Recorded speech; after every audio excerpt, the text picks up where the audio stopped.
ಸ್ವಾಗತವನ್ನು ಕೊಡ್ತಾ ಇದ್ದಾರೆ. ಅಂತೆಯೇ ಉತ್ತರ ಕನ್ನಡ ಜಿಲ್ಲೆಯಲ್ಲಿ ಎಲ್ಲಿಯಾಗಿ ಕನ್ನಡದ ಕಾರ್ಯಕ್ರಮಗಳನ್ನು ಹಲವಾರು ರೀತಿಯಲ್ಲಿ ಸಂಘಟಿಸಿ ಕನ್ನಡದ ಮನಸ್ಸುಗಳನ್ನು ಒಂದೆಡೆ ಸಂಘಟಿಸುವಂತಹ ಹಾಗೂ ಶಾಲಾ ವಿದ್ಯಾರ್ಥಿಗಳಿಗೆ ಪಠ್ಯಪುಸ್ತಕವನ್ನು ಉಚಿತವಾಗಿ ನೀಡುವಂತಹ ಕಾರ್ಯವನ್ನು ಮಾಡ್ತಿರುವ ಸಂಘಟನೆ ಮುಖ್ಯಸ್ಥರಾದಂತಹ ಶ್ರೀ ಭಾಸ್ಕರ್ ಪಡ್ಗಾರ್ ಜಿಲ್ಲಾಧ್ಯಕ್ಷರು, ಕನ್ನಡ ರಕ್ಷಣಾ ವೇದಿಕೆ ಉತ್ತರ ಕನ್ನಡ ಘಟಕ ಇದರ ಅಧ್ಯಕ್ಷರಾದಂತಹ ಭಾಸ್ಕರ್ ಪಡ್ಗಾರ್ ಅವರಿಗೆ ಪೂರ್ವವಾದಂತಹ ಸ್ವಾಗತವನ್ನು ಕೊಡ್ತಾ ಇದ್ದಾರೆ. ಅದೇ ರೀತಿಯಲ್ಲಿ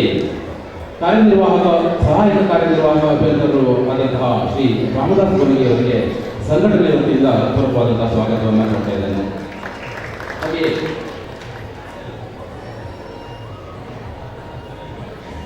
ಯಲ್ಲಾಪುರ ಕನ್ನಡ ಸಾಹಿತ್ಯ ಪರಿಷತ್ಗಳ ಅಧ್ಯಕ್ಷರಾದಂತಹ ಶ್ರೀ ವೇಣುಗೋಪಾಲ್ ಅವರಿಗೆ ಸಂಘಟನೆ ವತಿಯಿಂದ ಹೃತ್ಪೂರ್ವಕವಾದಂತಹ ಸ್ವಾಗತವನ್ನು ಕೊಡ್ತಾ ಇದ್ದೇನೆ. ಅಂತೆಯೇ ಕನ್ನಡ ಸಾಹಿತ್ಯ ಪರಿಷತ್ತು ಉತ್ತರ ಕನ್ನಡ ಜಿಲ್ಲಾ ಘಟಕದ ಕೋಶಾಧ್ಯಕ್ಷರಾದಂತಹ ಶ್ರೀ ಉಮೇಶ್ ಮಂಡಳಿ ಅವರಿಗೆ ಸಂಘಟನೆ ವತಿಯಿಂದ ಹೃತ್ಪೂರ್ವಕವಾದಂತಹ ಸ್ವಾಗತವನ್ನು ಕೊಡ್ತಾ ಇದ್ದೇನೆ. ಹಾಗೆಯೇ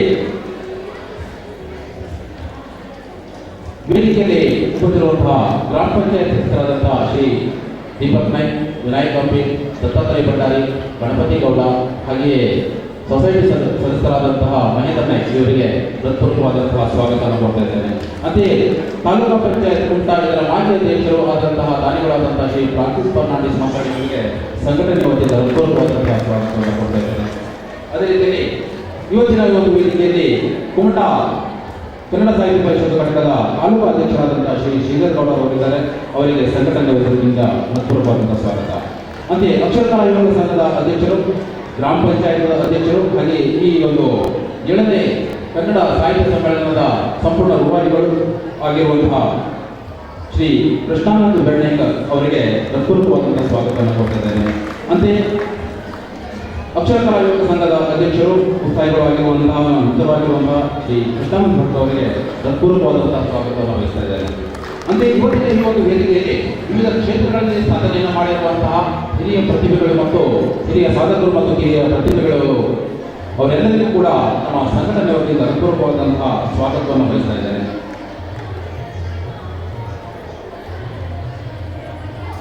ಅಂತೆ ಕಾರ್ಯಕ್ರಮಕ್ಕೆ ಆಗಮಿಸಿರುವಂತಹ ಹಾಗೂ ಪ್ರತ್ಯಕ್ಷವಾಗಿ ಪರೋಕ್ಷವಾಗಿ ಸಹಕರಿಸಿದಂತಹ ಎಲ್ಲ ಕನ್ನಡಾಭಿಮಾನಿಗಳಿಗೆ ಮತ್ತೊಮ್ಮೆ ಹೃತ್ಪೂರ್ವಕವಾದಂತಹ ಸ್ವಾಗತವನ್ನು ಬಯಸುತ್ತಾ ನನ್ನ ಸ್ವಾಗತ ಭಾಷಣವನ್ನು ಮುಗಿಸ್ತಾ ಇದ್ದಾರೆ. ಜೈ ಜೈ ಕರ್ನಾಟಕ.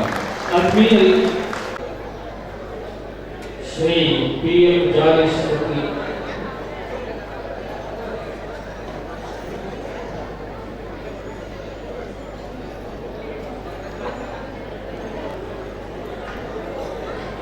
ಮಹದೇವ ಹೆಗಡೆ ಮತ್ತಳ್ಳಿ ಕೃಷಿ ಮತ್ತು ಸಾಹಿತ್ಯದಲ್ಲಿ ತೊಡಗಿದವರು. ಮತ್ತಳ್ಳಿಯ ಪ್ರಗತಿಪರ ಕೃಷಿಕರಾದ ಇವರು ಸಾಹಿತಿಗಳಾಗಿಯೂ ಸಹ ತಮ್ಮ ಛಾಪು ತೋರಿಸಿದವರು.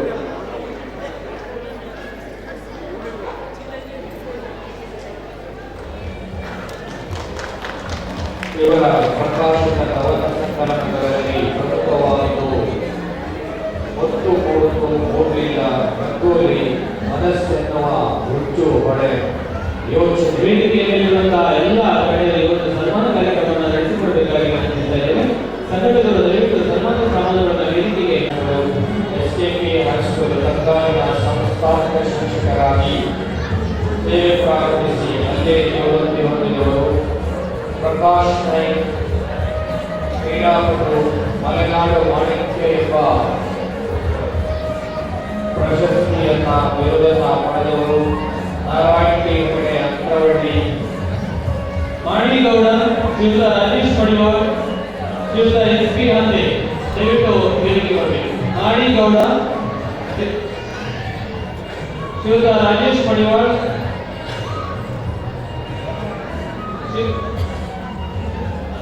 ಶ್ರೀಯುತ SP ಹಂದೆ, ನಾರಾಯಣ ಹೆಗಡೆ ಅಂಕರವಳ್ಳಿ ಕಾಳು ಮೆಣಸಿನ ಗಿಡಗಳ ಅಭಿವೃದ್ಧಿ ಹಾಗೂ ಮಾರಾಟದಿಂದ ಪ್ರಸಿದ್ಧಿ ಪಡೆದು ಇವರು IARI ಡೆಲ್ಲಿಯಿಂದ ವಿನಾಯಕ್ ದೇಶಪಾಂಡೆಯನ್ನ ಪಡೆದವರು. ಮುಖಂಡ ಪಾಂಡುರಂಗ ನಾಯಕ್, ಉಪ್ಪಿನಪಟ್ಟಣ, ಈ ಕಲಾದೇವರಿಗೆ ಪದವಿ ಸಮಾಜ ಸೇವೆಯಲ್ಲಿ ತೊಡಗಿಕೊಂಡಿದ್ದಾರೆ. ಶ್ರೀ GD ನಾಯ್ಕ್ ಶಿಕ್ಷಕರು, ಇವರು ಜಿಲ್ಲಾ ಮಟ್ಟದ ಪ್ರಾಥಮಿಕ ಶಾಲಾ ಉತ್ತಮ ಶಿಕ್ಷಕ ಪ್ರಶಸ್ತಿಯನ್ನು ಪಡೆದರು.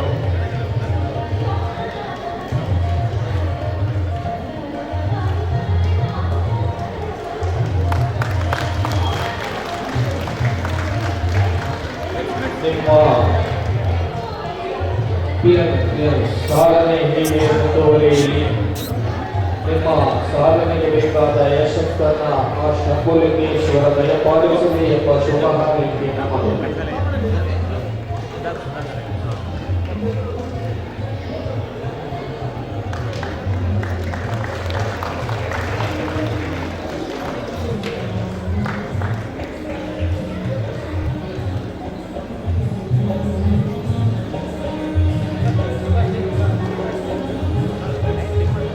ಪ್ರಕಾಶ್ ನಾಯ್ಕ್ ಮಲೆನಾಡು ವಾಣಿಜ್ಯ ಪ್ರಕಾಶ್ ನಾಯ್ಕರಿಗೆ ಸನ್ಮಾನ. ಪ್ರಶಸ್ತಿಯನ್ನು ಕೂಡ ತಮ್ಮದಾಗಿಸಿಕೊಂಡಿದ್ದಾರೆ.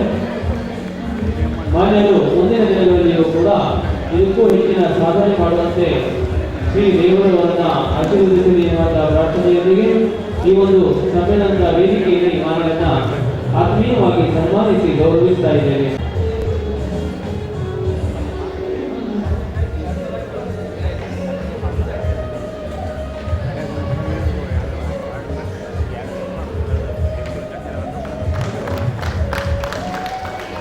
ಈ ಒಂದು ಸನ್ಮಾನದಲ್ಲಿ ವೇದಿಕೆಯಲ್ಲಿದ್ದಂತಹ ಎಲ್ಲ ಗಣ್ಯರು ಹಾಗೂ ಅಕ್ಷರ ಕಲಾ ಯುವಕ ಸಂಘದ ಅಧ್ಯಕ್ಷರಾಗಿ ಆಯ್ಕೆಯಾಗಿ ಎಲ್ಲ ಸದಸ್ಯರು ಸಾಕ್ಷಿಯ ವಹಿಸಿದ್ದಾರೆ. ನಾರಾಯಣ ಹೆಗಡೆ ಅಂದ್ರವಳ್ಳಿ ಹಾಗೂ ಮಾರಾಟದಿಂದ ಪ್ರಸಿದ್ಧಿ ಪಡೆದಿರುವ ಇವರಿಗೆ 2013ರಲ್ಲಿ ಧಾರವಾಡ ಯೂನಿವರ್ಸಿಟಿಯಿಂದ ಇನ್ನೋವೇಟಿವ್ ಭಾವನಾ ಪ್ರಶಸ್ತಿ, 2015ರಲ್ಲಿ IARI ದೆಹಲಿಯಿಂದ ಇನ್ನೋವೇಟಿವ್ ಭಾವನಾ ಪ್ರಶಸ್ತಿ, 2015ರಲ್ಲಿ ಸ್ವರ್ಣವಲ್ಲಿ ಸಂಸ್ಥಾನದಿಂದ ಕೃಷಿಭೂಷಣ ಪ್ರಶಸ್ತಿ, 2018ರಲ್ಲಿ ಧಾರವಾಡ ಯೂನಿವರ್ಸಿಟಿಯಿಂದ ಶ್ರೇಷ್ಠ ಕೃಷಿ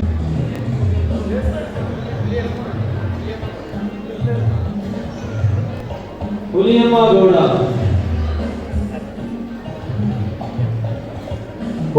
ಗೌಡ ಕಟಗಾರ್ ಜಾನಪದ ಕಲಾವಿದೆ. ಹಾಲಕ್ಕಿ ಸಮುದಾಯದ ಶೋಭಾನೆ ಮದುವೆ ಹಾಡುಗಾರಿಕೆಯಿಂದ ಪ್ರಸಿದ್ಧಿಯನ್ನ ಪಡೆದವರು. ಜಾನಪದದ ಮುಖ್ಯವಾಹಿನಿಯಾಗಿ ಈಗ ಕೆಲಸ ಮಾಡುತ್ತಿರುವ ಇವರನ್ನ ನಮ್ಮ 7ನೇ ಕನ್ನಡ ಸಾಹಿತ್ಯ ಸಮ್ಮೇಳನದಲ್ಲಿ ಅವರನ್ನ ವಿಮಾನಪೂರ್ವಕವಾಗಿ ಸ್ವಾಗತಿಸುತ್ತಿದ್ದೇವೆ. ಮಾಣಿಗೌಡ ಕೊಯ್ಲುಗೆದ್ದೆ ಸಂತೂರ್ ಭಾರತೀಯ ಗಡಿಭದ್ರ ಕೃಷಿಯಲ್ಲಿ ಅಭಿವೃದ್ಧಿಯನ್ನು ಹೊಂದುವಂತೆ ಶ್ರೀ ದೇವರವರನ್ನ ಆಶೀರ್ವದಿಸಿ ದೇಶ ಸೇವೆಯನ್ನು ಮಾಡಿದಂತಹ ಮಾನ್ಯರಿಗೆ ಶ್ರೀದೇವರು ಉತ್ತಮ ಆರೋಗ್ಯ ಆಯುಷ್ಯ ಸಂಪತ್ತನ್ನು ದಯಪಾಲಿಸಲಿ ಎನ್ನುವಂತಹ ಸದಾಶಯದೊಂದಿಗೆ ಈ ಒಂದು ಸಂದರ್ಭದಲ್ಲಿ ಈ ಒಂದು ವೇದಿಕೆಯಲ್ಲಿ ಅವರಿಗೆ ಆತ್ಮೀಯವಾಗಿ ಸನ್ಮಾನಿಸಿ ಗೌರವಿಸ್ತಾ ಇದ್ದೇವೆ.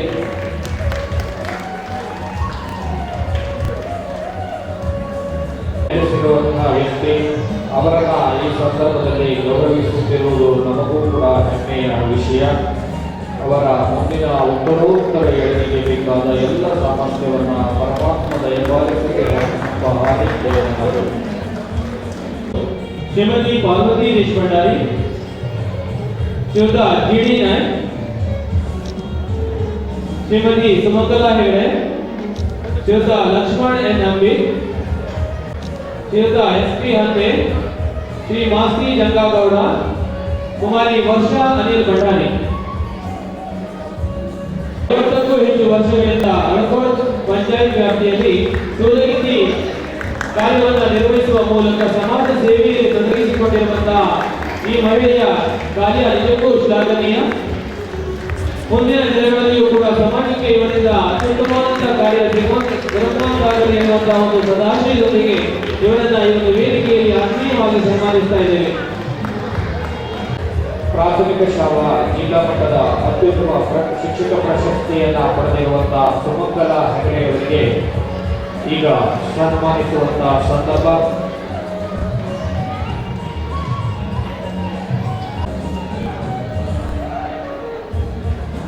ಲಕ್ಷ್ಮಣ್ N. ಅಂಬಿಗ,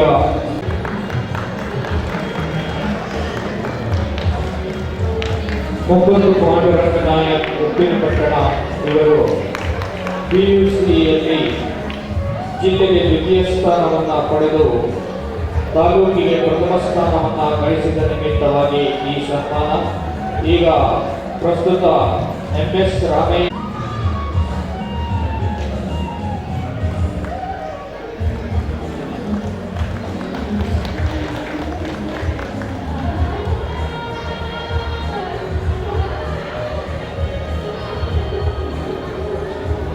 ಕುಮಾರಿ ವರ್ಷಾ ಅನಿಲ್ ಭಂಡಾರಿ ತಲಗೂರು. ನಂತರ ರಾಜ್ಯ ಮಟ್ಟದಲ್ಲೂ ಪ್ರಥಮ ಸ್ಥಾನ ಪಡೆದಿರುತ್ತಾಳೆ. ಹೀಗೆ ಭರತನಾಟ್ಯ, ಜಗಮವೇಶ, ನಾಟಕ ಮತ್ತು ಯಕ್ಷಗಾನ ಕಲಾವಿದೆಯಾಗಿರುವ ಜೊತೆಗೆ ಶಾಸ್ತ್ರೀಯ ಸಂಗೀತ ಗಾಯಕಿಯೂ ಆಗಿದ್ದಾಳೆ. ಇವಳು ಪಡೆದ ಅನೇಕ ಪ್ರಶಸ್ತಿಗಳಲ್ಲಿ ಪ್ರಮುಖವಾಗಿ ಹಂಪಿ ಉತ್ಸವದಲ್ಲಿ ನಾಟ್ಯದಿಂದ ಇವಳ ಬಹುಮುಖ ಪ್ರತಿಭೆಗೆ ಜಿಲ್ಲಾ ಮಟ್ಟದ ಅಸಾಧಾರಣ ಬಾಲ ಪ್ರತಿಭೆ ಪುರಸ್ಕಾರ, ಅವ್ವ ಸೇವಾ ಟ್ರಸ್ಟ್ ಹುಬ್ಬಳ್ಳಿ ಇವರಿಂದ ಅವ್ವ ಪ್ರಶಸ್ತಿ ಹಾಗೂ ಕರ್ನಾಟಕ ಸಾಂಸ್ಕೃತಿಕ ಶಿಕ್ಷಣ ತರಬೇತಿ, ಶಾಲಾ ಮಕ್ಕಳಿಗೆ ಉಚಿತವಾಗಿ ಯೋಗಾಭ್ಯಾಸವನ್ನು ಮಾಡಿಸುತ್ತಿರುವ ಮಾನ್ಯರಿಂದ ಈ ಒಂದು ಸಮಾಜಕ್ಕೆ ಇನ್ನೂ ಹೆಚ್ಚಿನ ತರಬೇತಿ ಸಿಗುವಂತಾಗಲಿ, ತನ್ಮೂಲಕ ಸಮಾಜದಲ್ಲಿ ಎಲ್ಲರ ಆರೋಗ್ಯ ಸಮಾಜ ಬಾಂಧವರಿಗೆ ಆದರ್ಶವಾಗಿರುತ್ತಾರೆ. ತಮ್ಮ ಇಡೀ ವಯಸ್ಸಿನಲ್ಲೂ ಕೃಷಿ ಕ್ಷೇತ್ರದಲ್ಲಿ ಅವಿರತವಾಗಿ ತೊಡಗಿಕೊಂಡಿದ್ದು ಈಗ ನಮ್ಮಿಂದ ಸನ್ಮಾನಗೊಳ್ಳುತ್ತಿರುವ ಒಂದು ಸುಸಂದರ್ಭದಲ್ಲಿ ಅವರ ಉತ್ತರೋತ್ತರ ಏಳಿಗೆಗೆ ಬೇಕಾದ ಎಲ್ಲ ಸಾಮರ್ಥ್ಯ ಪರಿಚಯಿಸುತ್ತಾರೆ. ಪ್ರಸ್ತುತ ಬೆಂಗಳೂರಿನಲ್ಲಿ ನೆಲೆಸಿರುವ ಇವರು ಸೇವೆಯಲ್ಲಿ ಮಾಡಿದಂತಹ ಸೇವೆಯನ್ನು ಸ್ಮರಣಿಸಿ ಈ ಒಂದು ಸಂದರ್ಭದಲ್ಲಿ ಅವರನ್ನು ಆತ್ಮೀಯವಾಗಿ ಸನ್ಮಾನಿಸಿ ಗೌರವಿಸ್ತಾ ಇದ್ದೇವೆ. ರೈತ ಅನ್ನ ಕೊಟ್ಟು ನಮ್ಮನ್ನ ಬದಲಿಸಿದರೆ ನಾಟಕ. ಇವರು ಗುಂಡುಬಾಳು, ಕೋಟ, ಗರ್ಕಿ ಮತ್ತು ಕೆರೆಮನೆ ಮೇಳಗಳಲ್ಲಿ ಯಕ್ಷಗಾನ ಪ್ರದರ್ಶನ ನೀಡಿದ್ದಾರೆ. ಇವರು ಸಂಪನ್ಮೂಲ ವ್ಯಕ್ತಿಗಳಾಗಿ ತರಬೇತುದಾರರಾಗಿ ಯಕ್ಷರಂಗಕ್ಕೆ ಅಮೂಲ್ಯವಾದ ಕೊಡುಗೆಯನ್ನು ನೀಡಿದ್ದಾರೆ. ರಾಜ್ಯ, ಹೊರ ರಾಜ್ಯ ಮತ್ತು ವಿದೇಶಗಳಲ್ಲಿ ಯಕ್ಷಗಾನ ಪ್ರದರ್ಶನ ನೀಡಿದ ಇವರಿಗೆ ಕೆರೆಮನೆ ಮೇಳದ ಅಮೃತ ಮಹೋತ್ಸವ ತಮ್ಮ ಬಾಲ್ಯದಿಂದಲೇ ಕಲೆಯಲ್ಲಿ ತೊಡಗಿಸಿಕೊಂಡಂತವರು ಶಾಲಾ ಜೀವನದಿಂದಲೇ ಚಿತ್ರವನ್ನು ಬಿಡಿಸುವಂತಹ ಹವ್ಯಾಸವನ್ನ ಮೈಗೂಡಿಸಿಕೊಂಡಿರ್ತಕ್ಕಂಥ ಭಗವಾನ್ ಇವತ್ತು ಇಂತಹ ಒಂದು ಅದ್ಭುತವಾದ ವೇದಿಕೆಯನ್ನ ನಿರ್ಮಾಣ ಮಾಡುವಲ್ಲಿ ನಮಗೆ ಸಂಪೂರ್ಣವಾದ ಸಹಕಾರವನ್ನು ನೀಡಿದ್ದಾರೆ. ತಾಯಿ ಭುವನೇಶ್ವರಿಯನ್ನ ಇವರಿಗೆ ಎಸ್ಪಿಪಿ ವೇದಿಕೆಯಲ್ಲಿ ನಿಲ್ಲಿಸಿದಂತಹ ಕೀರ್ತಿ ಭಗವಾನ್ಗೆ ಸಲ್ಲುತ್ತದೆ. ಅಂತಹ ಒಂದು ಅಭಿಮಾನದಿಂದ ಸನ್ಮಾನಿಸಿ ಗೌರವಿಸ್ತಾ ಇದ್ದೇವೆ. ಮಾಸ್ತಿಗೌಡ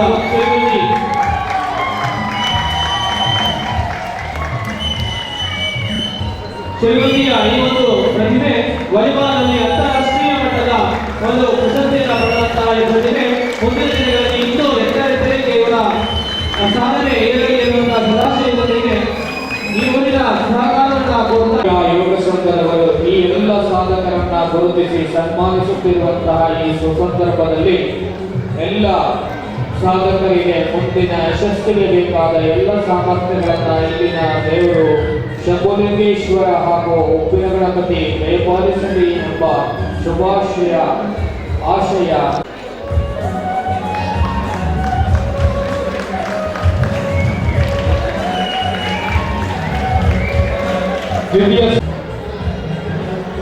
ಶ್ರೀರಾಮ ಧರ್ಮಗಳಿಗೆ ಅನ್ಯಾಸದಿಂದ ಇವರ ಬರವಣಿಗೆ ಆರಂಭ. ಶ್ರೀ ಚಂದ್ರಶೇಖರ್ ಉಪಾಧ್ಯಾಯ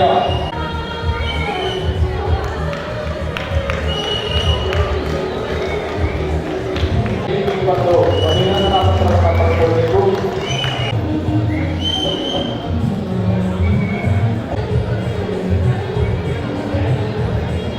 ಕೂಡ ಬಂದವರು ಸ್ಥಾನವನ್ನು ಕುಮಾರಿ ಪಡ್ಕೊಂಡಿದ್ದಾರೆ.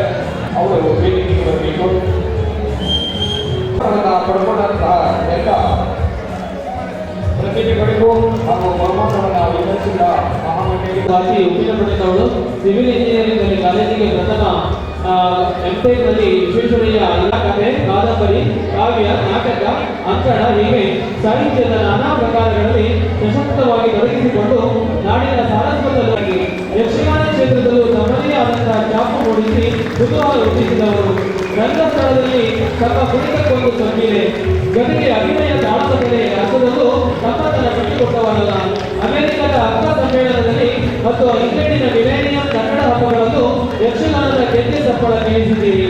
ಕುಮಟಾ ತಾಲೂಕಿನ 2ನೇ ಕನ್ನಡ ಸಾಹಿತ್ಯ ಸಮ್ಮೇಳನಾಧ್ಯಕ್ಷರಾದಂತಹ ನಮ್ಮನ್ನು ನಾಡಿನ ಸಾಹಿತ್ಯ ಕಾಳಜ ಸೇರಬೇಕು ಎಂಬುದು ನಮ್ಮೆಲ್ಲರ ಪ್ರೀತಿಯ ಆಶಯ.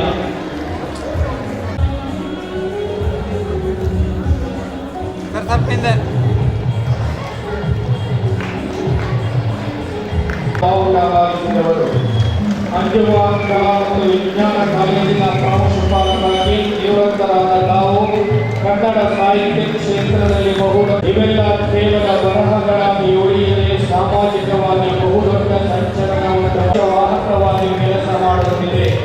ಲಂಕೇಶ್ ಪ್ರಶಸ್ತಿ ಪಡೆದ ತಾವು ಎಷ್ಟೋ ವಿದ್ಯಾರ್ಥಿಗಳಿಗೆ ಕನ್ನಡ ಕಲಿಸಿದ್ದೇನೆ ಮಾತ್ರ ತಾವು ಉತ್ತರ ಕನ್ನಡ ಜಿಲ್ಲಾ 21ನೇ ಕನ್ನಡ ಸಾಹಿತ್ಯ ಸಮ್ಮೇಳನ ಅಧ್ಯಕ್ಷರಾಗಿ ಗೌರವ ಪಡೆದು ತಮ್ಮ ಭಾಷಣದಲ್ಲಿ ಮಹಾಭಾರತದಲ್ಲಿ ಒಬ್ಬ ಕೃಷ್ಣನೇ ಮಹಾಭಾರತದ ದಿಕ್ಕನ್ನ ಬದಲಾಯಿಸಿದ. ಆದರೆ ಇಲ್ಲಿ 2 ಕೃಷ್ಣರು ಸೇರಿ ಈ ತಾಲೂಕು 7ನೇ ಕನ್ನಡ ಸಾಹಿತ್ಯ ಸಮ್ಮೇಳನಕ್ಕೆ ಅಭೂತಪೂರ್ವ ಯಶಸ್ಸನ್ನು ತಂದುಕೊಟ್ಟಿದ್ದಾರೆ. ಅವರಿಗೆ ಸಾಹಿತ್ಯ ಘಟಕದ ಪರವಾಗಿ ಮತ್ತು ಕನ್ನಡದ ಬಾವುಟವನ್ನು ಪಡೆದಂತಹ ಈ ಒಂದು ಯುವಕ ಸಂಘ ಇವತ್ತು ಅದನ್ನು ಯಶಸ್ವಿಯನ್ನು ಕಂಡಿದೆ ಎನ್ನುವಂತಹ ಮಾತನ್ನ ಹೆಮ್ಮೆಯಿಂದ ಹೇಳಿಕೊಳ್ಳುತ್ತಾ ಈ ಒಂದು ಯಶಸ್ಸಿಗೆ ಕಾರಣರಾದಂತವರನ್ನ ಅಭಿಮಾನದಿಂದ ಸನ್ಮಾನಿಸುವುದು ನಮ್ಮ ಕರ್ತವ್ಯ.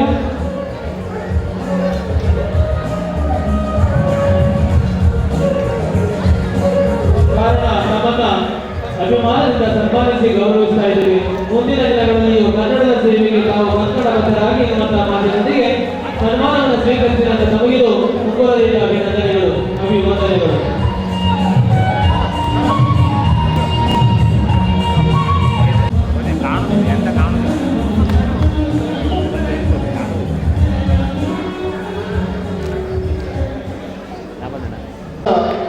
ಸಂರಕ್ಷಣೆಗಾಗಿ ನಾವೆಲ್ಲ ವೇದಿಕೆಯಲ್ಲಿ ಸಾಕ್ಷಿಯಾಗಿದ್ದೇವೆ.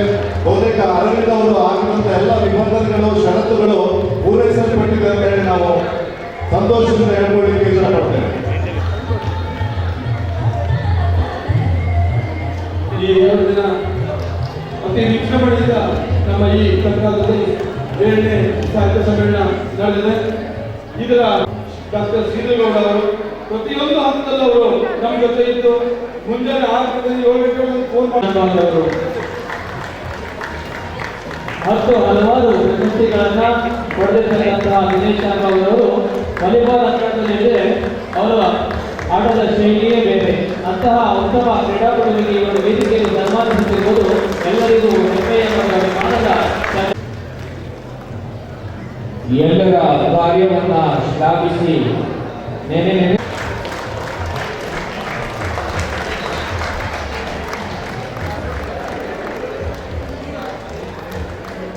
ಇಂತಹ ಒಂದು ದೊಡ್ಡ ಕಾರ್ಯವನ್ನು ನಡೆಸಬೇಕಾದರೆ ಅನೇಕ ಸುಮನಸ್ಸುಗಳನ್ನು ಒಟ್ಟುಗೂಡಿಸಿ ಅವರಿಂದ ಕಾರ್ಯವನ್ನು ತೆಗೆದುಕೊಳ್ಳುವುದು ಅಷ್ಟು ಸುಲಭವಲ್ಲ. ಸಾಹಿತ್ಯ ಸಮ್ಮೇಳನದ ಸರ್ವಾಧ್ಯಕ್ಷರು, ಹಿರಿಯ ಲೇಖಕರು ಆಗಿರುವಂತಹ ಶ್ರೀ ಮಹಾಬಲಮೂರ್ತಿ ಕೊಂಡೇಶ್ವರರಿಗೆ, ಅವರ ಜೊತೆಯಲ್ಲಿಯೇ ಮತ್ತೊಬ್ಬರು ಸಾಹಿತ್ಯದ ರತ್ನ ಶಿಕ್ಷಕರು ಆಗಿರುವಂತಹ, ನನ್ನ ಸಾಹಿತ್ಯದ ಗುರುಗಳು ಆಗಿರುವಂತಹ ಡಾಕ್ಟರ್ B.S. ಸುಮತಿ ಅವರೇ, ಇಡೀ ಉತ್ತರ ಕನ್ನಡ ಜಿಲ್ಲೆಯಲ್ಲಿ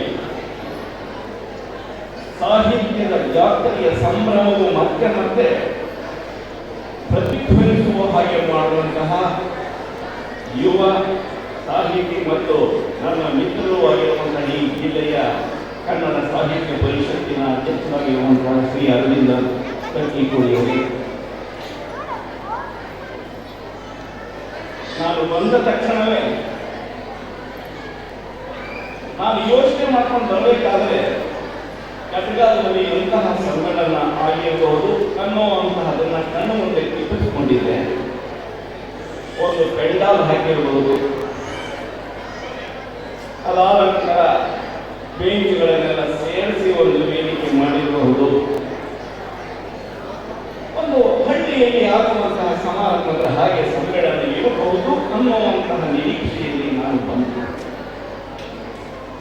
ನಮ್ಮ PR ನಾಯಕರು ನನ್ನ ಜೊತೆ ಬಂದಾಗ ಸಾರಿ ಒಳಗಡೆ ಕರ್ಕೊಂಡು ಹೋಗಿ ಅದು ಒಳಗಡೆ ಇದೆ. ನಾವು ಒಳಗಡೆ ಕಾರ್ ಬಂದ ಮೇಲೆ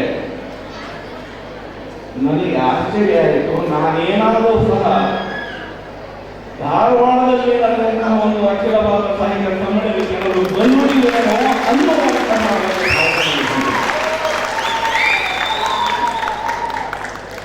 ಆಗ ತಕ್ಷಣ ನಾನು ಅಭಿನಂದಿಸಿದ್ದು ಯಾರಿಗೆ ಅಂದರೆ, ನನ್ನ ವಿದ್ಯಾರ್ಥಿ, ಕ್ರಿಯಾಶೀಲ ವಿದ್ಯಾರ್ಥಿ ಆಗಿದ್ದಂತಹ ಡಾಕ್ಟರ್ ಶ್ರೀಧರ ಗೌಡ ಉಪ್ಪಿನಂದಿಯವರು ಅವರ ನೇತೃತ್ವದಲ್ಲಿ ಇಂತಹ ಒಂದು, ಅದರಲ್ಲೂ ಸಹ ಈ ಮುಗ್ಧ ಮನಸ್ಸುಗಳ ನಡುವೆ ಇಂತಹ ಒಂದು ಒಳ್ಳೆಯ ಸಮ್ಮೇಳನವನ್ನು ಸಂಘಟಿಸಿದರೆ ಖಂಡಿತವಾಗಿಯೂ ನಾನು ಹೆಮ್ಮೆ ಪಡ್ತೀನಿ.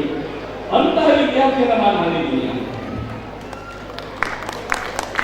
ಅದರ ಜೊತೆಗೆ ನನ್ನ ಮತ್ತೊಬ್ಬ ವಿದ್ಯಾರ್ಥಿ ಇದ್ದಾರೆ, ಅದರಲ್ಲಿ ಉಮೇಶ್ ಕುಂದಡಿಯವರು. ಅವರು ಸಹ ಎಲ್ಲ ಒಂದು ಸಮ್ಮೇಳನಕ್ಕೂ ಬೆನ್ನದಾಗಿ ಅವರು ದುಡಿದಿದ್ದಾರೆ. ಅವರ ಜೊತೆಯಲ್ಲಿಯೇ ನಮ್ಮ ಇಲ್ಲಿ ಕುಳಿತಿರುವಂತಹ ಎಲ್ಲ ಗಣ್ಯರ ಒಂದು ಹಸ್ತದ ಒಂದು ಕೊಡುಗೆಗಳು ಇದರಲ್ಲಿ ಒಂದಾಗಿದೆ ಅಂತ ಹೇಳಿ ನಾನು ತಿಳ್ಕೊಂಡಿದ್ದೇನೆ. ಖಂಡಿತವಾಗಿಯೂ ಸಹ ನನಗೆ ನೋಡಿದಾಗ ಬಹಳ ಸಂತೋಷ ಆಯಿತು.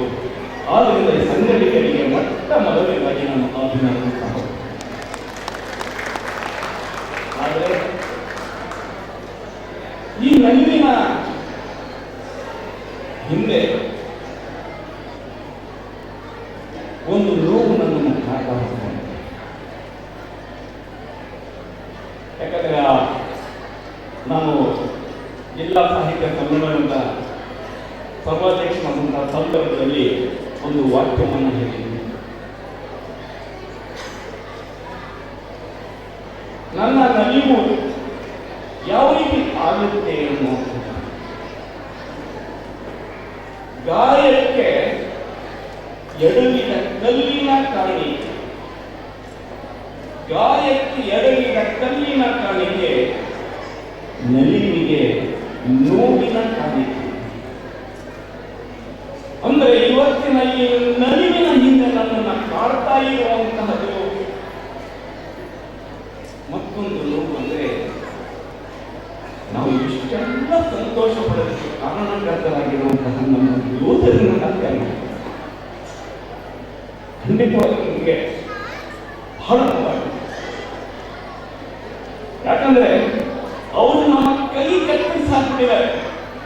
ಆದರೆ ಅವರಿಗೆ ಗೊತ್ತಿಲ್ಲ ನಮ್ಮ ಹತ್ರ ಎರಡು ಕಾಲುಗಳಿವೆ, ಬಲಯುತವಾಗಿರುವಂತಹ ಎರಡು ಕಾಲುಗಳಿವೆ. ನಿಮ್ಮನ್ನ 40 ಯೋಧರನ್ನ ಕೊಂಡು ನೀವು ಹೊಂದಿರುವುದು 40,000 ಜನರನ್ನ ಕೊಡುವಂತಹ ಕಾಲುಗಳಿಂದ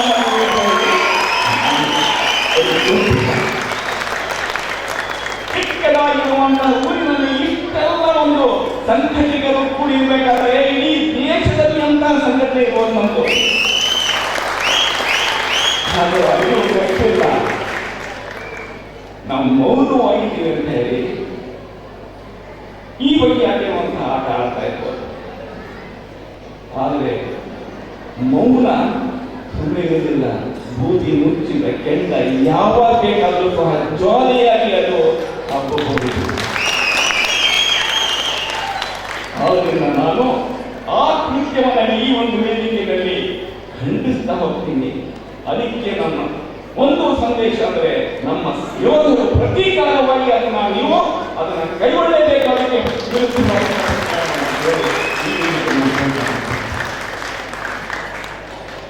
ಯಾಕಂದ್ರೆ ಪ್ರತಿಯೊಬ್ಬ ಭಾರತೀಯರಿಗೂ ಈ ಉಗ್ರರಿಗೆ ಜಾತಿ ಇಲ್ಲ, ಧರ್ಮ ಇಲ್ಲ, ನಮಗೆ ಮಾತ್ರ ಇದೆ. ನಾವು ಭಾರತೀಯರು ಅನ್ನುವಂಥ ಮನೋಭಾವನೆ, ಮನುಷ್ಯರು ಅಂತ ಮನೋಭಾವನೆ ಇದೆ.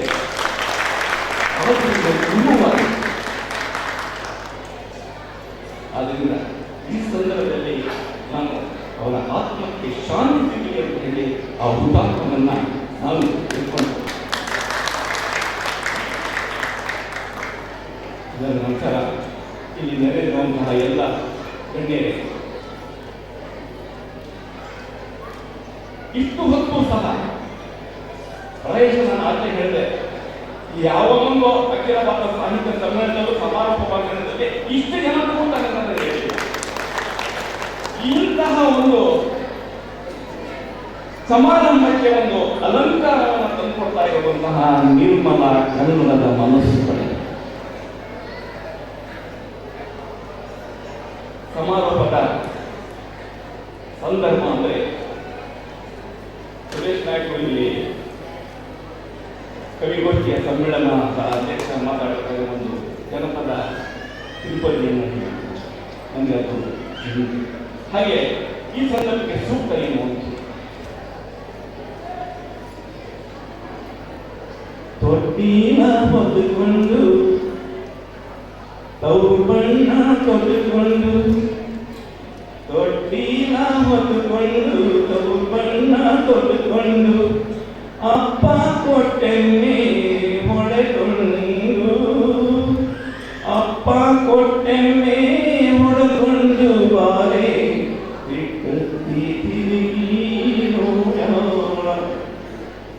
ಎಷ್ಟು ಚೆನ್ನಾಗಿರುವಂತಂದ್ರೆ ಇವತ್ತಿನ ಈ ಸಮಾರಂಭಕ್ಕೆ ಸೂಕ್ತ ಇರುವುದು 2 ದಿನಗಳವರೆಗೆ ನಿರಂತರವಾಗಿ ಸಾಹಿತ್ಯದ ಸವಿಯೂಟವನ್ನ ನೀವು ಉಂಡು ಆನಂದಿಸಿ ಚಪ್ಪರಿಸ್ತಾ ಇರುವಂತಹ ಈ ಸಂದರ್ಭದಲ್ಲಿ ನೀವು ಈ ಒಂದು ವೇದಿಕೆಯಿಂದ ಅಗಲ್ತಾ ಇದ್ದೀರ. ಅಗಲ್ತಾ ಇರುವಂತಹ ಸನ್ನಿವೇಶ ಯಾವುದು ಅಂದರೆ ತವರಿಗೆ ಹೆರಿಗೆಗೋಸ್ಕರ ಹೋಗಿರುವಂತಹ ಮಹಿಳೆ ಹೆರಿಗೆ ಆದ ನಂತರ ತನ್ನ ಒಂದು ಗಂಡನ ಮನೆಗೆ ಬರ್ತಾ ಇದ್ದಾರೆ. ಬರ್ತಾ ಇರುವಂತಹ ಒಂದು ಸ್ಥಿತಿ ಯಾವ ರೀತಿ ಇತ್ತು, ಅವಳು ಯಾವ ಸ್ವರೂಪದಲ್ಲಿತ್ತು, ಯಾವ ರೀತಿ ಬರ್ತಾ ಇತ್ತು ಅನ್ನುವಂಥದ್ದನ್ನ ಕವಿಯರಿಗೆ ಚಿತ್ರಕ ಶೈಲಿಯಲ್ಲಿ ಕಣ್ಣಿಗೆ ಕಟ್ಟುವ ಚಿತ್ರಗಳ ರೂಪದಲ್ಲಿ ಕೊಟ್ಟ. ತೊಟ್ಟಿಲನ್ನ ತಲೆಯ ಮೇಲೆ ಹೊತ್ತಿದರೆ ಆ ತೊಟ್ಟಿಲಿನಲ್ಲಿ ಮಗು ಇದೆ. ಆ ತವರು ಕುಡಿಸಿರುವಂತಹ ಬಣ್ಣದ ಉಡುಗೆಯನ್ನ ತೊಟ್ಟಿದರೆ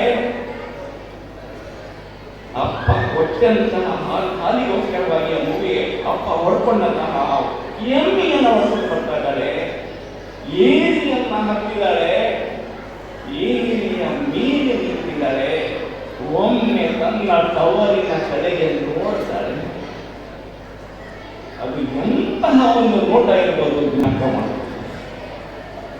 ಆ ಒಂದು ನೋಟ, ಆ ಮಮತೆ, ತವರಿನ ಪ್ರೀತಿ ಒಂದು ಕಡೆ, ಆ ಪ್ರೀತಿಗೆ ಕೃತಜ್ಞತೆಯನ್ನು ಅರ್ಪಿಸುವಂತಹ ಭಾವನೆ ಒಂದು ಕಡೆ. ಅದಾದ ಮೇಲೆ ಈ ಒಂದು ಪ್ರೀತಿಯ ಸಂಬಂಧವನ್ನು ಈಗ ಸ್ವಲ್ಪ ಮಟ್ಟಿಗೆ ತಾತ್ಕಾಲಿಕವಾಗಿ ಕಡಿದುಕೊಂಡು ಹೋಗುವಂತಹ ನೋವು. ಅದೇ ರೀತಿ ಇವತ್ತು ನೀವೆಲ್ಲರೂ ಸಹ 2 ದಿನಗಳಿಂದ ಇಲ್ಲಿ ಬಂದಂತಹ ಎಲ್ಲ ಸಾಹಿತಿಗಳಿಂದ ವಿವಿಧವಾಗಿರುವಂತಹ ಸಾಹಿತ್ಯದ ವಿಷಯಗಳನ್ನ ಅವಲೋಕಿಸಿದ್ರಿ, ಅದನ್ನ ಸವಿದ್ರಿ. ಹಲವಾರು ಸಾಂಸ್ಕೃತಿಕವಾಗಿರುವಂತಹ ಕಾರ್ಯಕ್ರಮಗಳನ್ನು ನೋಡಿ ಮನರಂಜನೆಯನ್ನ ಪಡೆದ್ರಿ. ಆ ಒಂದು ಬುದ್ಧಿ ಇದೆಯಲ್ಲ, ಅದು ನೀವು ಕಟ್ಕೊಂಡಿದ್ದೀರ. ಆ ಬುದ್ಧಿಯನ್ನ ಕಟ್ಕೊಂಡು ಈಗ ಅಗಲ್ತಾ ಇದ್ದೀರಾ. ಆದರೆ ಅಗಲೂ ನಿಮ್ಮ ಮನಸ್ಸು ಹೋಗ್ತಾ ಇಲ್ಲ.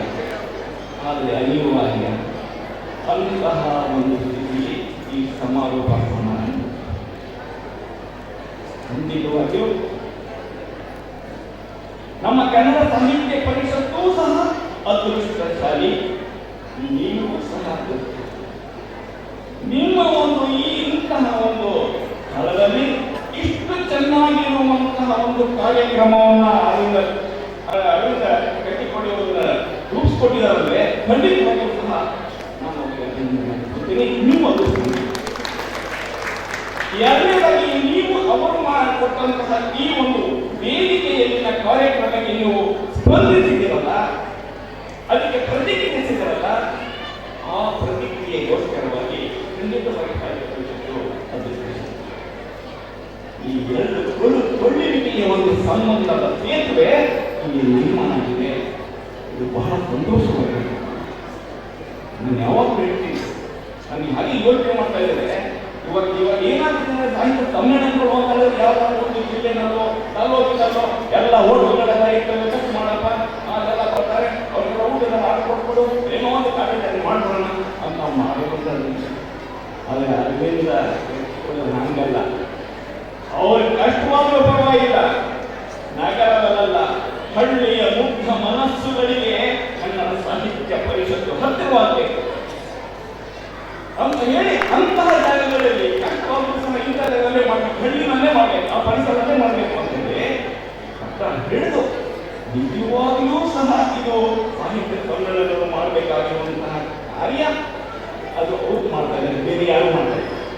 ನಾವು ನೋಡ್ತಾ ಹೋಗ್ತೀವಿ ಎಲ್ಲೆಲ್ಲಿ ಮಾಡಿದ್ದಾರೆ, ಎಲ್ಲ ಪ್ರತಿ ತಾಲೂಕಿನವನ್ನು ಈ ಸ್ಥಳಗಳಲ್ಲಿ ನಡೀತಾರೆ, ಜಿಲ್ಲಾ ಒಂದು ಸ್ಥಳಗಳಲ್ಲಿ ನಡೀತಾರೆ. ಯಾಕಂದ್ರೆ ಅವಾಗ ಬರ್ಬೇಕು, ಆರಾಮಾಗಿ ಹೋಗ್ಬೇಕು. ಇದೆಲ್ಲ ಮುಖ್ಯ. ನಾವು ಕಷ್ಟಪಡೋಣ, ನಮ್ಮ ಸಾಹಿತ್ಯ ಪರಿಷತ್ತಿನ ಜನಸಾಮಾನ್ಯರಿಗೆ ತಗೊಂಡು ಈ ಧ್ಯೇಯ ಅವರಾಗಿದ್ದು, ಆ ಧ್ಯೇಯವನ್ನ ಅವರು ಇಂತಹ ಸಮ್ಮೇಳನದ ಮೂಲಕ ಅವರು ಅದನ್ನು ನೆರವೇರಿಸಿದ್ದಾರೆ.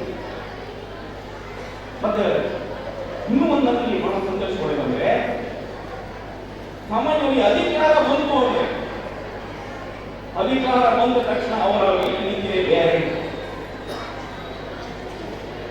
ಅರವಿಂದ್ ಕೇಜ್ರಿವಾಲ್ ಹಂಗಲ್ಲ, ನೀವು ನೋಡಿರ್ಬೋದು. ಅಧಿಕಾರ ಬಂದಂತಹ ಸಾಹಿತಿಗಳು ಏನೇನಾದರೂ ಡೆಲ್ಲಿಗೆ ಹೋಗಿ ಅಂತ ಬಿಟ್ಟು ನೀವು ನೋಡಿದ್ರಿ, ನಮ್ಗೆಲ್ಲ ಮಾನ ಮರ್ಯಾದೆ ಹೊರಟೋಗ್ಬೋದು. ಆದರೆ ಅಂಥವ್ರಲ್ಲ, ಅಧಿಕಾರದಲ್ಲಿ ನಾನು ಸಣ್ಣವ ನೀನು ದೊಡ್ಡವ ಅನ್ನುವಂತಹ ಭಾವನೆ ಇಟ್ಕೊಂಡು ಅವರು ಕುರ್ಚಿ ಎತ್ತಿ ಕಡೆ ಇರ್ತಾರೆ. ಮಾತ್ರವೇ ಕುರ್ಚಿ ತಂದಿರ್ತಾರೆ, ಯಾರನ್ನು ಇಲ್ಲ ಅಂದ್ರೆ ಸರಳ ಸ್ವಭಾವಗಳು ಕನ್ನಡಕ್ಕೋಸ್ಕರವಾಗಿ ಅರ್ಪಿಸಿಕೊಂಡು ಅವರ ಉದ್ದೇಶದ ಖಂಡಿತವಾಗಿ ಸಹ ಈಡೇರಿದೆ. ನಾನು ಆಗಲೇ ಹೇಳಿದಾಗೆ ಅಖಿಲ ಭಾರತ ಸಾಹಿತ್ಯ ಸಮ್ಮೇಳನವೂ ಸಹ ಈ ಮಟ್ಟಕ್ಕೆ ಆಗಲ್ಲ ಅನ್ನೋದಕ್ಕೆ ಕೆಲವು ಎರಡು ಕಾರಣಗಳು. ಒಂದನೇ ಕಾರಣ, ನೀವು ಅಖಿಲ ಸಾಹಿತ್ಯ ಸಮ್ಮೇಳನದಲ್ಲಿ ನೋಡಿರುವುದು, ಅದು ಗಲಾಟೆ ಯಾವುದೂ ಆಗಿಲ್ಲ. ಟೀಕೆ ಇದ್ದರೇನೆ, ಗುದ್ದಾಟ ಇದ್ದರೇನೆ, ಪ್ರತಿಭಟನೆ ಇದ್ದರೇನೆ ಆಗಿಲ್ಲ. ಇಷ್ಟು ಸಾಹಿತ್ಯ ಸಮ್ಮೇಳನಗಳು ನಡೆದು ಎಲ್ಲಾದ್ರೂ ಒಂದು ಪತ್ರಿಕೆಯಲ್ಲೆಲ್ಲಾದ್ರೂ ನೀವೆಲ್ಲಾದ್ರೂ ನೋಡಿರ್ಬೋದು, ಈ ಸಾಹಿತ್ಯ ಸಮ್ಮೇಳನ ನಿಮಗೆ ಆಯ್ತು ಅಂದ್ರೆ ಲೋಪದೋಷಗಳು ಇವೆ ಅಂತ. ಆದ್ರಿಂದ ಇದು ಅದಕ್ಕಿಂತ ಶ್ರೇಷ್ಠ. ಎರಡನೇದು ಅಂತ ಹೇಳಿದ್ರೆ, ನಮಗೆ ಬೇಕಾಗಿರುವಂಥದ್ದು ಇವತ್ತು ಆಂಗ್ಲ ಭಾಷೆಯ ಕಡೆಗೆ ಮುಖ ಮಾಡಿರುವಂತಹ ಮಕ್ಕಳ ಮನಸ್ಸುಗಳಲ್ಲಿ ಕನ್ನಡತನವನ್ನು ನಾವು ಬೆಳೆಸಬೇಕಾಗಿರುವಂಥದ್ದು. ಅಂತಹ ಒಂದು ಕನ್ನಡತನ ಬೆಳೆಸಲಿಕ್ಕೆ ಕವಿಗೋಷ್ಠಿಗಳನ್ನು ಮಾಡಿದ್ರು. ಕವಿಗೋಷ್ಠಿ ಅಲ್ಲ, ಅದು ಕಾವ್ಯೋತ್ಸವ ಅಂತ ಬಹಳ ಬಹಳ ಚೆನ್ನಾಗಿ ನನಗೆ ಬಹಳ ಖುಷಿ ಆಯ್ತು. ಮಕ್ಕಳ ಕಾವ್ಯೋತ್ಸವ, ಕವಿಗೋಷ್ಠಿ ಅಲ್ಲ, ಕಾವ್ಯೋತ್ಸವ. ಸಂತೋಷ ಹೇಳಬೇಕಾದಂತ ಬಹಳ ಸಂತೋಷ ಆಗುತ್ತೆ. ಆ ಮಕ್ಕಳ ಮನಸ್ಸಿನಲ್ಲಿ ಒಂದು ಕಾವ್ಯವನ್ನ ಸೃಷ್ಟಿ ಮಾಡಿಸುವಂತಹ ಕಲೆಗಾರಿಕೆಯನ್ನ ರೂಪಿಸಲಿಕ್ಕೆ ಇಂತಹ ಒಂದು ವೇದಿಕೆಯನ್ನು ಮಾಡಿ ಇದು ಬೇಕು. ನಮ್ಮ ಒಂದು ಮಕ್ಕಳು ಆಂಗ್ಲ ಭಾಷೆಯ ಒಂದು ಮುಖ್ಯವಾಗಿ ಹೋಗ್ತಾ ಇದ್ದಾರೆ, ಆಂಗ್ಲ ಭಾಷೆಯ ಒಂದು ಸೇವಕರಾಗ್ತಾ ಇದ್ದಾರೆ. ಅದೇನೋ ನಮ್ಮ ಭಾಷೆ, ಕನ್ನಡ ಭಾಷೆ ಅಂತ ಇದ್ದಾರೆ. ಆದರೆ ಎಲ್ಲಕ್ಕಿಂತ ಹೆಚ್ಚಾಗಿ ನನ್ನ ಭಾಷೆ ಕನ್ನಡ ಅನ್ನುವಂತಹ ಮನೋಭಾವನೆ ಬೆಳೆಸಬೇಕು. ಅದನ್ನ ಅಂತಹ ಒಂದು ಕೃತ್ಯವನ್ನ ಇನ್ನು ಕಾವ್ಯೋತ್ಸವದ ಮೂಲಕ ಇದು ಖಂಡಿತವಾಗಿ ಬೇರೆ ಇನ್ನೂ ಆಗಿಲ್ಲ. ನಮ್ಮ ಶ್ರೀಧರಗೌಡರ ಮನೆ ಈ ಮಕ್ಕಳ ಒಂದು ಸಾಹಿತ್ಯ ಸಮ್ಮೇಳನ ಮಾಡ್ತೀವಿ. ಯಾರು ಮಾಡ್ತಾರೆ? ಮಕ್ಕಳಿಗೆ ಯಾಕೆ ಸಾಹಿತ್ಯ ಇಲ್ಲ? ಎಲ್ರಿಗೂ ಬೇಕು ಸಾಹಿತ್ಯ. ಯಾಕಂದ್ರೆ ಎರಡು ಸಾಹಿತ್ಯಗಳೇ, ನೀವೆಲ್ಲ ಸಾಹಿತ್ಯಗಳನ್ನೇ ಜನಪದದಲ್ಲಿ ಹೇಳ್ತಾರೆ, ಕುರಿಕೋಲೆಯನ್ನು ಕಾವ್ಯ ಪ್ರಯೋಗ ಪರಿಣಾಮವಾಗಿ ಕುರಿಕೋಲೆಯ ಖಂಡಿತವಾಗಿಯೂ ಸಹ ನಾವು ಓದಬೇಕಾದರೂ ಸಹ ಕಾವ್ಯವನ್ನ ಬರೆಯುವಂತಹ ಪರಿಣತಿಯನ್ನ ಪಡ್ಕೊಂಡಿದ್ದೀವಿ ಅನ್ನೋದಕ್ಕೆ ನಮ್ಮ ಸುಪ್ರಜೀವಿ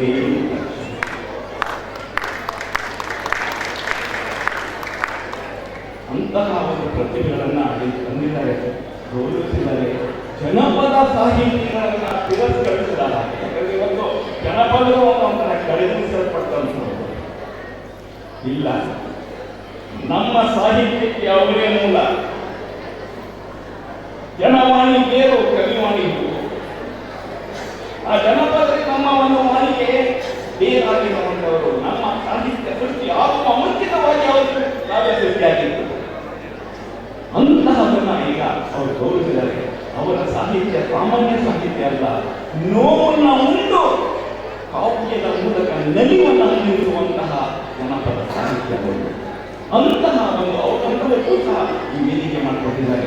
ಈ ಸಂದರ್ಭದಲ್ಲಿ ನನಗೆ ಒಂದು ನನ್ನ ಮನಸ್ಸು ನೋಡಿತಾ ಇದ್ದಾರೆ ಅಂತಂದರೆ ಖಂಡಿತವಾಗಿಯೂ ಸಹ ಇಲ್ಲಿ ತಮ್ಮ ಮೂಲ ಸಂಸ್ಕೃತಿಯನ್ನು ಸಂರಕ್ಷಣೆ ಮಾಡಿಕೊಂಡಿರುವಂತಹ ಹಾಲಕ್ಕಿ ವರ್ಗಗಳು ಯಾರಿದ್ದಾರೋ ಅವರಿಗೆ ಪರಿಶಿಷ್ಟ ವರ್ಗದ ಒಂದು ಮೀಸಲಿನ ಸ್ಥಾನಗಳು ಸರ್ಕಾರವು ಕೊಡಬೇಕು ಅಂತ ಹೇಳಿ ಈ ಸಂದರ್ಭದಲ್ಲಿ ಅವರಿಗೆ ವರ್ಗ ಪಟ್ಟಿನ ಸೇರಿಸಬೇಕು, ಅವರಿಗೆ ವಿಶೇಷವಾಗಿರುವಂತಹ ಒಂದು ಮೀಸಲಾತಿಯನ್ನು ನೀಡಬೇಕು ಅಂತ ಹೇಳಿ ನಾನು ಹೇಳಿದೆ. ಯಾಕಂದ್ರೆ ಇಂಥ ಸಂಸ್ಕೃತಿ ಯಾರು ಸಹ ಸಂರಕ್ಷಣೆ ಮಾಡಲ್ಲ ಹೇಳಿ.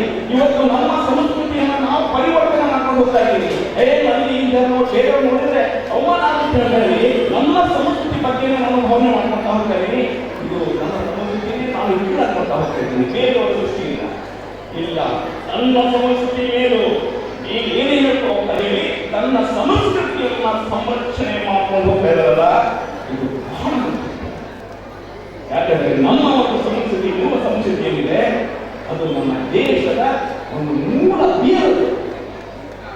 ಅದನ್ನು ರಕ್ಷಣೆ ಮಾಡುವಂತಹ ಜವಾಬ್ದಾರಿ ಅವರಿಗೆ ಇದೆ. ಅವರಿಂದ ಇದು ಬಹಳ ಸಂತೋಷ ಆಗುತ್ತೆ. ಅಂತವರಿಗೆ ಪದ್ಮಶ್ರೀ ಅಲ್ಲ ಭಾರತ ರತ್ನ ಪ್ರಶಸ್ತಿ ಕೊಟ್ಟು ಸಹ ನಾನು ಅದಕ್ಕೆ ರೆಕಮೆಂಡ್ ಮಾಡೋದ್ರಲ್ಲಿ ಆದ್ರೆ ನನಗೆ ಮಾತ್ರವಾಗಿ ಅವಕಾಶ ಕೊಟ್ಟು ಅದರ ನಂತರ ನನಗೆ ಹೆಚ್ಚು ನಿಮ್ಮ ಕಾಲಾವಕಾಶವನ್ನು ತಗೊಳ್ಳಿ ಇಷ್ಟಪಡೋದಿಲ್ಲ. ಇಲ್ಲಿ ನೆರೆದಂತಹ ಬೇಕಾದಷ್ಟು ಚಿಕ್ಕ ಮಕ್ಕಳು ನೃತ್ಯ ಮಾಡಿದ್ರು, ಬಹಳ ಚೆನ್ನಾಗಿರುವಂತಹ ನೃತ್ಯ ಕಲೆ ಯಾವಾಗಲೂ ಸಹ ಮನಸ್ಸನ್ನ ಎಷ್ಟು ಸಂತೋಷ ಪಡ್ತಿರ್ತಂದ್ರೆ ಒಂದು ಸಂಗೀತ ಕಚೇರಿ ಆಗ್ತಾ ಇತ್ತು. ಸಂಗೀತ ಕಚೇರಿ ಆಗ್ತಾ ಇರಬೇಕಾದ್ರೆ ಮಾಡ್ತಾ ಇದ್ದಾರೆ ಹಾಗೆ ಎಲ್ಲ ಕುತ್ಕೊಂಡಿದ್ದಾರೆ. ಅಲ್ಲಿ ಕೊಡೆ ಮೇಲೆ ತಾಳ ಹಾಕ್ತಾ ದಕ್ಷಿಣ ಪಕ್ಷದವರು ಸರ್ ಏನ್ ಮಾಡ್ತಾ ಇದ್ದಾರೆ ನೋಡಿದ್ರೆ ಹಾಲಿ ಮೇಡಮ್ ನಿಮ್ಗೆ ಗೊತ್ತಾಗಿಲ್ಲ ಅಂತ ಅಂದ್ರೆ ತನ್ನ ಮೈ ಮಾಡಿಬಿಟ್ಟು ಪಕ್ಕದ ಕಡೆ ತಾಳ ಹಾಕ್ತಾರೆ. ಅಂದ್ರೆ ತನ್ನ ಒಂದು ಎಲ್ಲಿದೆ ಅನ್ನುವಂಥದ್ದನ್ನು ಮರೆಸಿರುವಂತಹದ್ದು ಅಲ್ಲೇ ಅಂತಹ ಒಂದು ನೃತ್ಯ ನೋಡಿದ ಮೇಲೆ ಆ ಮಕ್ಕಳ ನೃತ್ಯ ಖಂಡಿತವಾಗಿಯೂ ಸಹ ಬಹಳ ಸಂತೋಷ ಆಯಿತು. ಇದು ನೋಡಿದಾಗ ಈ ಒಂದು ವೇದಿಕೆ ಕೇವಲ ಸಾಹಿತ್ಯ ಮಾತ್ರ ವೇದಿಕೆ ಅಲ್ಲ, ಕಲಾ ವೇದಿಕೆಯೂ ಆಗಿದೆ, ಸಾಂಸ್ಕೃತಿಕ ಕಾರ್ಯಕ್ರಮವನ್ನ ಪ್ರೋತ್ಸಾಹಿಸುವಂತಹ ವೇದಿಕೆಯೂ ಆಗಿದೆ. ಆದ್ದರಿಂದ ನಾನು ಈ ಒಂದು ಸಂದರ್ಭದಲ್ಲಿ ಈ ವೇದಿಕೆಯ ಸಂಘಟನೆಗೆ ನಾನು ವೈಯಕ್ತಿಕವಾಗಿ ನಾನು ಅಭಿನಂದಿಸ್ತಾ ಹೋಗ್ತೀನಿ. ಹೆಚ್ಚು ಹೊತ್ತು ಮಾತಾಡೋದಕ್ಕೆ ಇಷ್ಟಪಡೋದಿಲ್ಲ. ಯಾಕಂದ್ರೆ ಬೇರೆಯವರು ಸಹ ನನಗೂ ಸಹ ನಮ್ಮ ಹೇಳಿದ್ದಾರೆ, ಅವರು ಮಾತು ಕೇಳಿದ್ರೆ ನಾವೆಲ್ಲರೂ ಸಹ ಮೌನವಾಗ್ಬಿಡ್ತೀವಿ, ಏನಿದು ಎಲ್ಲಿದ್ದೀವಿ ಅಂತ ಹೇಳಿ. ಆದ್ದರಿಂದ ನಾನು ಈ ಸಂದರ್ಭದಲ್ಲಿ ನಿಮ್ಮ ಮುಂದೆ ಕೆಲವು ನನ್ನ ವಿಚಾರಗಳನ್ನು ಅಭಿವ್ಯಕ್ತಪಡಿಸೋದಕ್ಕೆ ನೀವು ಅವಕಾಶ ಮಾಡಿಕೊಡ್ತೀವಿ. ಇದೆಲ್ಲಕ್ಕಿಂತ ಹೆಚ್ಚಾಗಿ ನಮ್ಮ ಮಿತ್ರರಾಗಿರುವಂತಹ ಹಿರಿಯರು ಆಗಿರುವಂತಹ ಮಹಾಬಲಮೂರ್ತಿ ಕೊಡ್ಲೇಕರವರು ಇಲ್ಲಿದ್ದಾರೆ. ಅವರು ಖಂಡಿತವಾಗಿಯೂ ಸಹ ತಾಲೂಕಿನ ಮಟ್ಟದವ ಅಲ್ಲ, ಯಾರೂ ಗುರುತಿಸಿಲ್ಲ ಅಂತಹ ಒಂದು ಜನಕ್ಕೆ ನಮ್ಮ ಅರವಿಂದ ಕಣಿಗಳು ತಮ್ಮ ಗುರುತಿಸಿದ್ದಾರೆ. ಅವರು ರಾಜ್ಯ ಮಟ್ಟದ ಒಂದು ರಾಜ್ಯ ಕನ್ನಡದ ಸರ್ವಾಧ್ಯಕ್ಷ ಆಗುವಂಥವ್ರು. ಯಾಕೆ ಅಂತ ಈ ಮಾತು ಹೇಳ್ತೇನೆ ಅಂದ್ರೆ ನಾಗಿಸುವಾಗ ಅವ್ರನ್ನ ಯಾರೂ ಗುರುತಿಸಿಲ್ಲ. ಅವಾಗ ನಾವು ತಾಲೂಕು ಸಾಹಿತ್ಯ ಸಮ್ಮೇಳನದ ಒಂದು ಅಧ್ಯಕ್ಷರಾಗಿ ಅವರನ್ನ ಕೊಪ್ಪಳದಲ್ಲಿ ಅವರನ್ನೆಲ್ಲ ಕರೆದು ಗೌರವಿಸಿದಾಗ ಅದರ ನಂತರ ಅವರಿಗೆ ಶಿವಮೊಗ್ಗದಲ್ಲಿ ಜಿಲ್ಲಾ ಸಾಹಿತ್ಯ ಸಮ್ಮೇಳನದ ಸರ್ವಾಧ್ಯಕ್ಷರು ಮಾಡಿದರು. ಅದರ ನಂತರ ಅವರು ರಾಜ್ಯದ ಅಖಿಲ ಭಾರತ ಸಾಹಿತ್ಯ ಸಮ್ಮೇಳನದ ಸರ್ವಾಧ್ಯಕ್ಷರು. ಅದೇ ರೀತಿ ಇವರು ಆಗಲಿ ಅಂತ ಹೇಳಿ ನನಗೆ ಅವಕಾಶ ಕೊಟ್ಟಂತಹ ಅರವಿಂದ ಕೊಡಿಯವರಿಗಿಂತ ಅವರೆಲ್ಲ ಸಂಘಟನೆಗೆ ಮತ್ತು ಇಷ್ಟೊತ್ತು ಕೇಳುವಂತಹ ನೀವೆಲ್ಲರಿಗೂ ಸಹ ಹೊಂದಿಸಿ ನನ್ನ ಮಾತನ್ನು ಮುಗಿಸ್ತಾ ಹೋಗ್ತೀನಿ. ಜೈ ಹಿಂದ್, ಜೈ ಹಿಂದ್. ಕಾರ್ಯಕ್ರಮದ ಕುರಿತಾಗಿ ತಮ್ಮ ಮೆಚ್ಚುಗಿನ ಮಾತುಗಳನ್ನು ಆಡಿದಂತಹ ಸಮಾರಂಭಗಳಿಗೆ ಆಗಮಿಸಿರುವಂತಹ ಡಾಕ್ಟರ್ ಸೈಯದ್ ಜಮೀರುಲ್ಲಾ ಶರೀಫ್ ಸಾಹಿತಿಗಳು ಇವರಿಗೆ ಧನ್ಯವಾದಗಳು. ಬಂಧುಗಳೇ, ಸಕ್ಕರೆ ಉಪ್ಪಿಗೆ ಬಣ್ಣದಲ್ಲಿ ಹೋಲಿಕೆ, ಗುಣದಿ ಮಾತ್ರ ವ್ಯತ್ಯಾಸದ ಮಾಲಿಕೆ, ಸಕ್ಕರೆಯ ಸವಿದಾಗ ಸಿಹಿಯೇ ಕಾಣಿಕೆ ಎನ್ನುವ ಕವನದ ಸಾಲುಗಳಿಗೆ ಪೂರಕವಾಗಿ ಸರ್ಕಾರ ಮುಖ್ಯ ಶಕ್ತಿಯಾದಂಥ ಅರವಿಂದ ಅವರಿಗೆ ಸಮರ್ಥ ಸಹಾಯ ಮಾಡುವಂಥ ಕುಮಟಾ ತಾಲೂಕಿನ ಹಿರಿತನವನ್ನು ವಹಿಸಿಕೊಂಡಂಥ ಚಂದ್ರಗೌಡ ಕೃಷ್ಣಗಿರಿಯವರಿಗೆ ಇಲ್ಲಿ ಸೇರಿದಂಥ ಈಗ ಸಮಾರೋಪ ಭಾಷಣ ಮಾಡಿದಂಥ ಶ್ಯಾಮಯಾನದ ಕವಿ ಡಾಕ್ಟರ್ ಚಂದ್ರಗಾಚಾರ್ಯವರೇ, ಇನ್ನುಳಿದ ಎಲ್ಲ ಹಿರಿಯರೇ, ಒಬ್ಬೊಬ್ಬರ ಹೆಸರು ಹೊರಟುಕೊಂಡ್ರೆ ಅದರಲ್ಲಿ ಬೇರೆ ಹೊರಟು. ನಾನು ಶುಭಾಶಯ ಕೋರಿಕೆ ಮಾಹಿತಿರ್ತೇನೆ, ಭಾಷಣ ಮಾಡಲಿಕ್ಕೆ ಅಲ್ಲ. ಈ ಸಮ್ಮೇಳನ ಭಾಳ ಯಶಸ್ವಿ ಮಾಡಿದ್ರು, ಎಲ್ಲ ಶ್ರಮಪಟ್ಟು. ನಾ ಬಂದದ್ದು ಆಕಸ್ಮಿಕ, ಅದು ನೋಡಿದ್ರೆ ಖುಷಿ ಆಯ್ತಲ್ಲ. ಭಾಳ ಶಿಸ್ತಿನಿಂದ ವ್ಯವಸ್ಥೆ ಮಾಡಿದ್ದಾರೆ. ಅನೇಕ ಕಾರ್ಯಕ್ರಮಗಳನ್ನು ಮಿಶ್ರಣ ಮಾಡಿ ನಿಮ್ಮ ಕೇಳುವವರಿಗೆ ಒಂದು ಚೂರು ಬೇಸರ ಆಗುವಂತೆ ಮಾಡ್ತಾರೆ. ಇದನ್ನೆಲ್ಲ ನೋಡಿದ್ರೆ ಸಮ್ಮೇಳನ ಅಂದರೆ ನೀವು ಮಾಡಬೇಕ ಅಂತ ಅನಿಸ್ತದೆ. ಆಮೇಲೆ ಇವತ್ತು ಸಮಾರೋಹ ಭಾಷಣ ಮಾಡಿದ್ರು, ಅದು ನೋಡಿ ನನಗೆ ನಾಚಿಕೆ ಆಯ್ತು. ನಾನು ಅನೇಕ ಸಲ ಸಮಾರೋಹ ಭಾಷಣ ಮಾಡಿದ್ದೀನಿ, ಇವತ್ತು ಸರಿ ಮಾತಾಡಲಿಕ್ಕೆ ಬರಲಿಲ್ಲ ನನಗೆ. ಯಡಿಯೂರಪ್ಪ ಅವರು ಯಾಕಂದರೆ ಕಾಲೇಜಲ್ಲಿ ಪ್ರೊಫೆಸರ್ ಇದ್ರು, ಅವರು ಭಾಳ ಚೆನ್ನಾಗಿ ಮಾತಾಡ್ತಾರೆ ಮತ್ತು ವಿಷಯ ಕೂಡ ಅಷ್ಟೇ ಸಂಯೋಜಿಸ್ತಾ ಇದೆ. ಇಲ್ಲದ್ದು ಸಾಧ್ಯ. ಇಂಥ ಒಳ್ಳೆಯ ಮಾತುಗಳನ್ನು ಕೇಳೋದಕ್ಕೆ ಇವತ್ತು ಈ ಅವಕಾಶವನ್ನು ಒದಗಿಸಿಕೊಟ್ಟದ್ದು ಈ ಕುಮಟಾ ತಾಲೂಕಿನ ಪರಿಷತ್ ಅಧಿಕಾರಿಗಳು, ಜಿಲ್ಲಾ ಪರಿಷತ್ತಿನ ಅಧಿಕಾರಿಗಳು ಮತ್ತು ಈ ಸ್ಥಾನಿಕ ಯುವಕ ಸಂಘಟನೆಯವರು, ಇವರೆಲ್ಲರಿಗೂ ನಾನು ಕೃತಜ್ಞತೆಗಳನ್ನು ಹೇಳ್ತೀನಿ ನಿಮ್ಮ ಪರವಾಗಿ. ಮತ್ತು ನೀವಿಟ್ಟು ಶಾಂತಿಯಿಂದ ಇದನ್ನು 2 ದಿವಸ ಹೇಳ್ತಾ ಇದ್ದೀರಿ. ಇದೊಂದು ದೊಡ್ಡ ಇದು. ನಿಮ್ಮ ಮಣ್ಣಾಕೆಲ್ಲ ಕೆಲಸ ಬಿಟ್ಟು ಸಾಹಿತ್ಯದಲ್ಲಿ ಏನಪ್ಪ ಇವ್ರೇನು ಹೊಸ ಹೇಳ್ತಾರೆ ಕೇಳೋಣ ಅಂತ ತಿಳ್ಕೊಂಡು ಒಂದು ಕುತೂಹಲದಿಂದ ಕೇಳ್ತಾ ಇದ್ದೀರಲ್ಲ, ಇದು ಭಾಳ ದೊಡ್ಡ ಮಾತು. ನೀವೆಲ್ಲರೂ ಈ 2 ದಿವಸದ ಕಾರ್ಯಕ್ರಮ ಸರಿಯಾಗಿ ಉಪಯೋಗ ಮಾಡ್ತಿದ್ದೀರಿ. ನಿಮಗೆಲ್ಲರಿಗೂ ನಾನು ಧನ್ಯವಾದಗಳನ್ನು ಹೇಳ್ತೀನಿ. ಒಂದು ಮಾತು, 12ನೇ ಶತಮಾನದೊಳಗೆ ಕರ್ನಾಟಕದಲ್ಲಿ ಬಸವಣ್ಣನವರು ತಮ್ಮ ಎಲ್ಲ ಕೆಲಸಗಳನ್ನು ಜೋಡಿಸಿಕೊಂಡು ಒಂದು ಕ್ರಾಂತಿ ಮಾಡಿದರು. ನಾನು ಭಾಷೆ ಕಷ್ಟ ಇದ್ದೀನಿ, ಧರ್ಮ ಸಾಮಾನ್ಯಗಳು ಕೇಳಿದರು. ಕನ್ನಡ ಭಾಷೆಯನ್ನು ಸುಲಭಗೊಳಿಸಿ ಸರಳಗೊಳಿಸಿ ನಿಮ್ಮಂಥವರಿಗೆ ತಿಳಿಯುವ ಹಾಗೆ ಮೊಟ್ಟ ಮೊದಲನೇ ಸಲ ಕರ್ನಾಟಕದ ಸಾಹಿತ್ಯದ ಇತಿಹಾಸದಲ್ಲಿ 12ನೇ ಶತಮಾನದೊಳಗೆ ಬಸವಣ್ಣವರು ಕ್ರಾಂತಿ ಮಾಡಿದರು. ಅದೇ ಭಾಷೆಯನ್ನು ಸರಳೀಕರಿಸೋದು. ಅವರು ಒಂದು ನೋಡಿ, ಒಂದು ಉದಾಹರಣೆ ಹೇಳ್ತೀನಿ. ಈಗ ಜಮೀನವರು ಹೇಳಿದಂಥ ವಿಚಾರಣೆ ಎಲ್ಲರೂ ಕೂಡಿ ಬರ್ಬೋದು. ಅವರೇನಂದ್ರು, ಇವನಾರವ ಎಂದು ಎನಿಸಲಿಲ್ಲ. ಇವನಾರವ ಎಂದು ಎನಿಸಲಿಲ್ಲ. ಇವ ನಮ್ಮವ ಎಂದೆನಿಸಲಿಲ್ಲ. ಎಲ್ಲರೂ ಕೂಡಲ ಸಂಗನ ಮನೆಯ ಮಕ್ಕಳೆಂದೆನಿಸಲಿಲ್ಲ. ಎಲ್ಲರೂ ಕೂಡಲ ಸಂಗನ ಮನೆಯ ಮಕ್ಕಳೆಂದೆನಿಸಲಿಲ್ಲ. ಒಂದು ಮಾತು ನೆನಪಿಕೊಂಡೆ, ನಾವೆಲ್ಲರೂ ಈ ದೇವರ ಆಸ್ಥಾನದಲ್ಲಿ ನಾವೆಲ್ಲ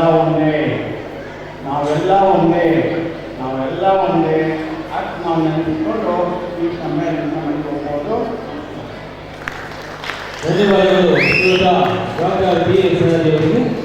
ಬಂಧುಗಳೇ, ಯಾವುದೇ ಒಂದು ಸಾಹಿತ್ಯ ಸಮ್ಮೇಳನ ನಡೆದಾಗ 2 ದಿನಗಳ ಗೋಷ್ಠಿಗೆ ಸಂಬಂಧಪಟ್ಟಂತೆ ಕೊನೆಯಲ್ಲಿ ಒಂದು ಅಂತಿಮ ನಿರ್ಣಯಕ್ಕೆ ಬರಲಾಗ್ತದೆ. 2 ದಿನಗಳ ಈ ಒಂದು ಗೋಷ್ಠಿ ಚರ್ಚೆಗಳು ನಡೆದಿರುವಂಥ ಒಂದು ನಿರ್ಣಯ ಮಂಡನೆಯನ್ನ ಮಂಡಿಸುವಂತಹ ಕೆಲಸ ಈ ಒಂದು ಸಂದರ್ಭದಲ್ಲಿ ನಡೀತದೆ. ಈ ಒಂದು ಕೆಲಸವನ್ನ ಶ್ರೀಯುತ ಸುರೇಶ್ ನಾಯ್ಕ ಅವರು ನಡೆಸಿಕೊಳ್ಬೇಕಾಗಿ ವಿನಂತಿಸಿಕೊಳ್ತಾ